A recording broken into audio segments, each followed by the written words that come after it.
Hello friends, എല്ലാവർക്കും കൂട് വ്ളോഗിലേക്ക് സ്വാഗതം. ഇന്ന് ഞാൻ എൻ്റെ ഒരു കാഴ്ചകളും കാഴ്ചപ്പാടുകളുമാണ് ഞാൻ നിങ്ങളോട് ഷെയർ ചെയ്യാൻ ആഗ്രഹിക്കുന്നത്. ഇന്ന് പറയാൻ ആഗ്രഹിക്കുന്നത് ഫിനാൻഷ്യൽ ഇൻഡിപെൻഡൻസ്, സാമ്പത്തിക സ്വാതന്ത്ര്യത്തെക്കുറിച്ചിട്ടാണ്. ഇതൊരു വലിയ വാസ്റ്റായിട്ടുള്ളൊരു ടോപ്പിക്കാണ്. ഇന്ന് ഞാൻ അത്ര ഡീപ്പായിട്ടോ അങ്ങനെയൊന്നുമല്ല സംസാരിക്കാൻ പോകുന്നത്. ചെറിയ ചെറിയ കാര്യങ്ങളാണ് സംസാരിക്കാൻ പോകുന്നത്.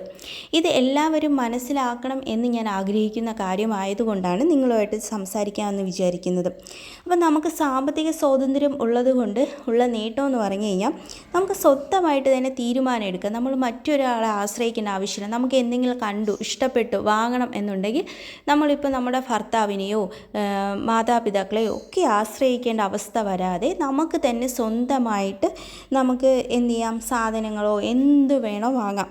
പിന്നെ മറ്റുള്ളതെങ്കിൽ നമുക്ക് ഇഷ്ടമുള്ളത് ചെയ്യാൻ പറ്റും. ഇപ്പം നമുക്കൊന്നും ഇഷ്ടപ്പെട്ടു, പക്ഷേ നമുക്ക് സഹായിക്കുന്ന, നമുക്ക് പൈസ തരുന്ന ആളിന് അത് ഇഷ്ടപ്പെട്ടില്ല എങ്കിൽ അയാൾ അത് വേണ്ട എന്ന് പറഞ്ഞു കഴിഞ്ഞാൽ ഒരു പക്ഷേ നമുക്ക് വാങ്ങാൻ പറ്റില്ല. പക്ഷേ നമ്മുടെ കയ്യിൽ സ്വന്തമായിട്ട് ക്യാഷ് ഉണ്ടെങ്കിൽ നമുക്ക് ഇഷ്ടമുള്ളത് എന്തും വാങ്ങാം. നമ്മളുടെ ക്യാഷാണ് അല്ലേ, അതും ഒരു കാര്യമാണ്. പിന്നെ ഇതൊക്കെ ചെയ്യുമ്പോൾ നമുക്ക് കിട്ടുന്ന സന്തോഷം വലുതാണ്.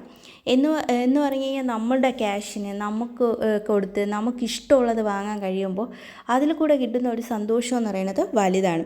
മറ്റൊന്ന്, നമ്മളിങ്ങനെ സ്വന്തമായിട്ട് നമ്മൾ ഇത്തരം കാര്യങ്ങൾ, ചെറിയ ചെറിയ കാര്യങ്ങൾ ചെയ്തു വരുമ്പോൾ നമുക്ക് നമ്മോട് തന്നെ അഭിമാനം തോന്നും.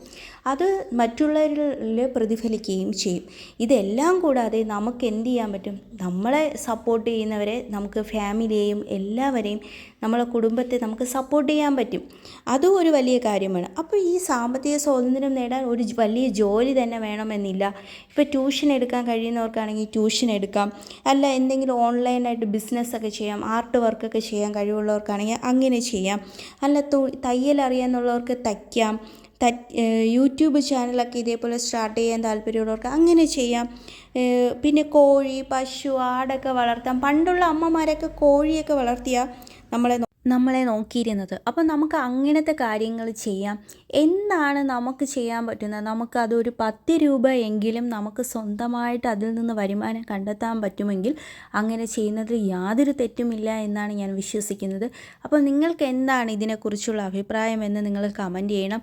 നിങ്ങൾക്ക് സ്വന്തമായി എന്തെങ്കിലും ചെയ്യാൻ കഴിയുന്നവരാണോ, അതോ നിങ്ങൾ മറ്റുള്ളവരെ ആശ്രയിച്ചാണോ ജീവിക്കുന്നത് എന്നും കമൻറ്റ് ചെയ്യാൻ മറക്കരുത് കേട്ടോ. അപ്പോൾ ഇത് ചിന്തിക്കുക, നിങ്ങൾക്ക് എന്താണ് നിങ്ങളുടെ അഭിപ്രായം എന്നുള്ളത് കമൻറ്റ് ചെയ്യുക. Thank you.